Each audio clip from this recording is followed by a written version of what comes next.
मनोज जरांगे पाटील यांची भेट घेण्यासाठी अंतरवाली सराटीमध्ये दाखल झालेले आहेत। मनोज जरांगे सध्या उपोषणावर बसलेले आहेत आणि त्यांची भेट घेण्यासाठी स्वतः सरकारचं हे शिष्टमंडळ म्हणजेच शंभूराज देसाई, संदीपान घुबरे अंतरवाली सराटीत उपोषणस्थळी दाखल झालेले आहेत। सरकारचं हे शिष्टमंडळ मनोज जरांगे यांची भेट घेण्यासाठी दाखल झालं तर उद्या संध्याकाळी 5 वाजता पुढची दिशा आपण ठरवणार आहोत असं जरांगे पाटील म्हणालेले आहेत। डाऊन झाली जरा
काल मुख्यमंत्री साहेबांशी चर्चा केलेली। साहेब आंध्र प्रदेशच्या मुख्यमंत्र्यांची शपथ घेऊन काल बाहेर होते। त्या संदर्भात कशी चर्चा करायला आता मी पाटील राजाभाऊ सरकारच्या वतीनं आपण चर्चा करू। माझं फक्त पहिलं तुम्हाला जे मंत्री म्हणून थोडं बाजूला ठेवा, मित्र म्हणून माझं म्हणणं आहे उपचार घेतले पाहिजे, तुम्ही तब्येतीची काळजी घेतली पाहिजे आणि तुम्ही 100% म्हणजे स्वतः तब्येत तुम्ही पूर्ण खंबीर असलं पाहिजे, ही पहिली माझी विनंती आहे। आता मंत्री म्हणून मी तुम्हाला सांगतो, हे तुम्ही बघितलंय माझे प्रयत्न किती होते। मी तुमची आपली एकदा वर्षावरून बैठक झाली मुंबईला, हे सगळं सुरू व्हायच्या अगोदर तेव्हापासून साहेबांनी सांगितलं मला आता आरक्षण मंत्रिमंडळ उपसमितीमध्ये सुद्धा मी आहे। म्हणजे पहिली तुमचं अभिनंदन आहे की 10% आरक्षण तुमच्या लढ्यामुळे मिळालं। आपण तो निर्णय केला तर त्याच्यात राहिलं काय, सगळ्या सोयऱ्यांच्या बाबतीतलं अध्यादेश पारित करणं आणि त्याचं नोटिफिकेशन नव्यानं काढलं, बरोबर। आता त्याच्या बाबतीत आपण प्रारूप केलं, तर आता कुठलाही नवीन नोटिफिकेशन काढताना मामा नाही तुझी कल्पना आहे, आधी प्रारूप पब्लिक डोमेन मध्ये आपल्याला द्यावं लागतं, त्याच्यावर हरकती ऑब्जेक्शन ह्या सगळ्या म्हणजे कायद्याची, ते जर न करता केलं काही गडबडीत स्क्वॅश होईल कोर्टामध्ये। म्हणजे आपण करायला चांगल्या भावनेनं जाऊ लवकर करायचं म्हणून, पण समजा त्याला काय लिगली काय ही झालं असं बाबा तुम्ही हरकती मागवल्या नाहीत किंवा आलेल्या हरकतीवर निर्णय कळवला नाही, आपण ते पण काम दादा सुरू केलं, बरोबर आहे।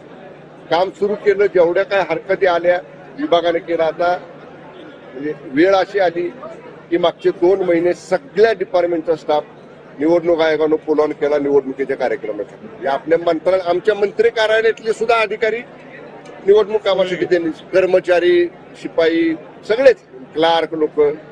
आता आचारसंहिता काल 6 तारखेला संपली, परत सीएम साहेबांनी स्वतः सांगितलं की आचारसंहिता संपल्यानंतर जी काय राहिली स्क्रुटिनी करायची ताबडतोब करा, त्याचं पण काम सुरू केलं। मी इकडे यायच्या अगोदर भांगेला फोन केला मगाशी, बाबा तुमचं ते म्हणणे ऑलरेडी आम्ही काम चालू केलंय। मी म्हणलं ज्यादा माणसं लागली इतर डिपार्टमेंटची माणसं घ्या आणि ते काम लवकर पूर्ण करा। आपण दादा सगळे सोयऱ्याचं करायचं नाही असं बिलकुल नाही, म्हणजे ते पूर्ण डोक्यातनं काढून टाका तुम्ही की सरकारची मानसिकता नाही, अजिबात तसं नाही। शब्द दिलाय ना साहेबांनी तुम्हाला, तुम्ही सुद्धा म्हणला बाबा शिंदे साहेबांच्यावर माझा विश्वास आहे, त्या माणसाने शब्द दिला तर काहीही झालं। रात्री मला 1 वाजता फोन करून सांगितलं की ते त्यांना पहिले जाऊन त्यांची गाठ घ्या, तब्येतीची काळजी पहिली करा आणि काही झालं तरी आपण हा प्रश्न 100% कायद्याच्या चौकटीत बसवून आणि कॉन्क्रीट झाला पाहिजे। उद्या काल डीएफ साहेबांनी पण बाबा आम्ही इतर समाजाच्या नेत्यांशी पण बोलतोय, त्यांचाही ह्याला विरोध व्हायला नको, कारण शेवटी हा हरकती ऑब्जेक्शन ही सगळे आल्यानंतर मंत्रिमंडळापुढे येणार त्याच्यामध्ये जसा आपण 10% निर्णय एकमुखाने घेतला कॅबिनेटमध्ये, एक चर्चा सुद्धा झाली नाही. कॅबिनेटमध्ये विषय आला द्यायचंय आरक्षण 10%, आपण 10% आरक्षण द्यायचा निर्णय घेतला. आता राहिला हा सगळे सोयऱ्यांचा. सगळे सोयऱ्यां सुद्धा ब्लड रिलेशन मधलेच आहेत, तुम्ही पण त्याला मान्य आहे.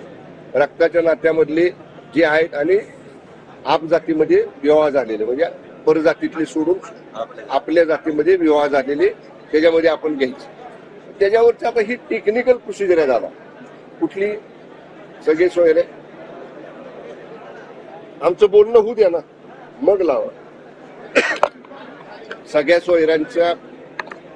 सोयऱ्यांच्या बाबतीतली ही टेक्निकल प्रोसिजर मी तुम्हाला सांगतो, ती सुद्धा आपण लवकर करू. वाटलं तर मी स्वतः आज इथून गेल्या उद्या स्वतः मंत्रिमंडळ उपसमितीचा आरक्षण, मराठा आरक्षण समितीचा सदस्य म्हणून स्वतः मी त्या अधिकाऱ्याला बोलवतो. किती हरकती आल्यात, किती तुम्ही छाननी केल्यात, किती राहिल्यात, राहिलेल्याला किती दिवस लागणार आहेत, तुमचा प्रारूप छाननी केल्यानं अहवाल किती दिवसात येईल, टाइम बॉन्ड कार्यक्रम मी स्वतः गेल्या त्याची बैठक घेतो आणि लवकर करू आपण. तुम्हाला विनंती आहे, तसं असेल तुमचं जर म्हणणं असेल तर आपण त्याची स्वतंत्र बैठक मी लावेन, तुम्ही प्रतिनिधी पाठवा त्या बैठकीला. म्हणजे खरंच आम्ही काय करतोय का नाही तुमच्या लोकांनी येऊन बघू द्या. उद्या म्हणलं तर उद्या लावू बैठक माझ्याकडे. मी स्वतः त्या समितीचा सदस्य आहे, चंद्रकांत दादा अध्यक्ष आहेत. दादाला विनंती करतो, दादा आले तर त्यांच्या अध्यक्षतेखाली लावू, आम्ही दोघं एकत्र घेऊ. पण तुम्ही, माझी विनंती आहे, आता तुम्ही विनाकारण म्हणजे तब्येतीकडे पण लक्ष द्या आणि तुमचं सहकार्य. हे बघा, एवढं केलं थोडं राहिले, आता हे केले ते श्री तुम्हालाच आहे. माझी विनंती आहे तुम्ही थोडस आमची विनंती ऐकावी. मित्र म्हणून मित्राचा आग्रह ऐकावा. साहेबांकडे लावायची बैठक म्हणला तर साहेबांकडे लावू बैठक, सीएम साहेबांकडे.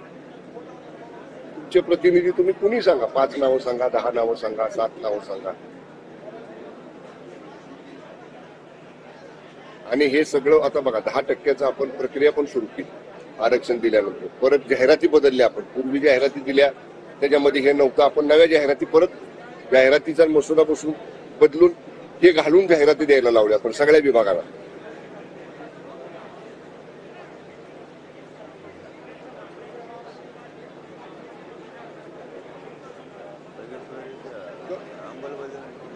आपल्याला नोटिफिकेशन काढावं लागेल ना, तिथे प्रारूप काढले आपण. प्रारूप त्याला कशी पद्धत असते दादा, एखादं अध्यादेश काढायचा तर त्याचं प्रारूप 2 महिने आपले ह्याच्यात गेले ना आता आचारसंहितेत, तेवढे 2 महिने तरी वाढवून द्या. जेवढा वेळ आचारसंहितेत गेला आपला नाही लागत, सप्टेंबरला लागणार.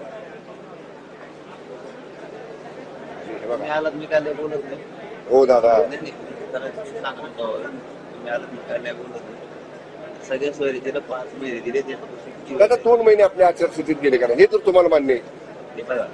तुम्ही रोज देत करता राज्य नाही हो, घ्यायचंय का नाही घ्यायचंय सरकारचा करायचं ना आपण. नाही हे बघा, बिलकुल ना.